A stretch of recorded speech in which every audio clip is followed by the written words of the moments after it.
And certainly Huntington is onto something. I said so. I mean, he's really onto this idea that in times of great change and insecurity, people of like civilization, whatever that means, he never defines it, should stick together.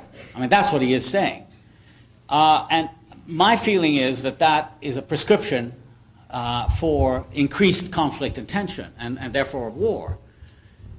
What I'm proposing is much more laborious, it's much more difficult, and I think much more difficult to achieve.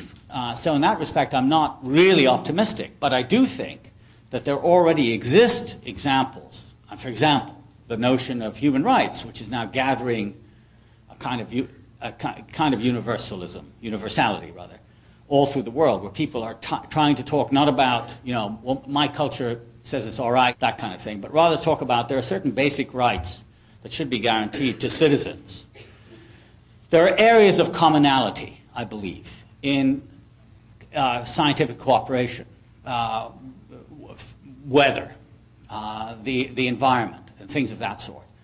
To provide us with, in my own field, I mentioned comparative literature, the idea that people now study, young people in my department, for example, who used to come to us to study English literature, are no longer interested in English literature. They're much more interested in the relations between English, African, Caribbean. In other words, English itself has acquired so many different strands and so many different literatures within it that students gravitate towards that, not towards the monolithic model where all English literature is dominated by Shakespeare and Wordsworth and Ben Jonson and Byron and so on and so forth. I'm not saying the other is bad, I'm just saying it's a different view. So I think that alternative of mixture and minimizing conflict has to be worked for, and I think that precisely it's in the university that can occur. There is something to be said for the university as a place of exploration, of opening up, of providing alternative models for interaction than conflict or domination by the powerful.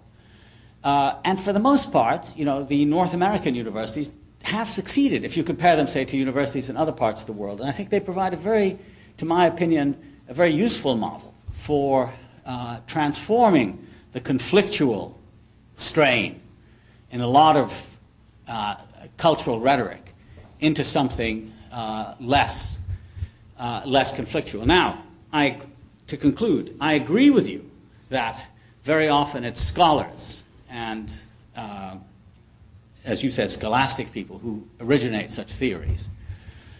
But it's also other scholars who dispute them. And I certainly didn't want to suggest that Huntington makes no use of scholarship whatever. I say he's fatally attracted toward tags and little lines and concepts like the clash of civilizations, which makes them much more marketable.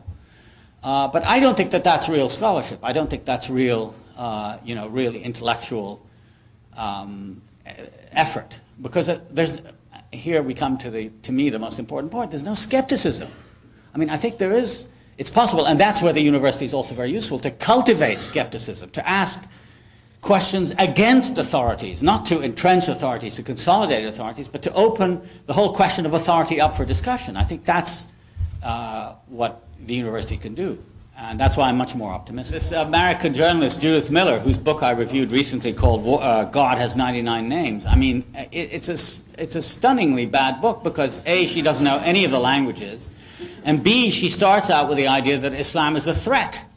As if that's all that is, and she goes around interviewing people with her translators, and they're obviously telling her what she wants to hear, and you never turn on the television and you don't see her. She's always on there telling us about how Hezbollah is basically.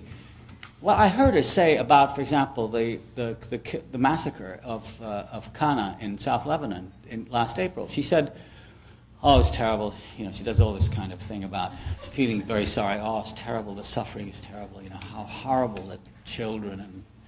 But they brought them there from the Bekaa. They're not from there. They did that so that they would be killed and attract attention and show Israel. So that's what you're dealing with, sir. And then in the popular cliches of the time. I mean, I just read this quite recently, a book by a New Yorker reporter who was appointed to do a series of articles on the Arab and Islamic world and published it in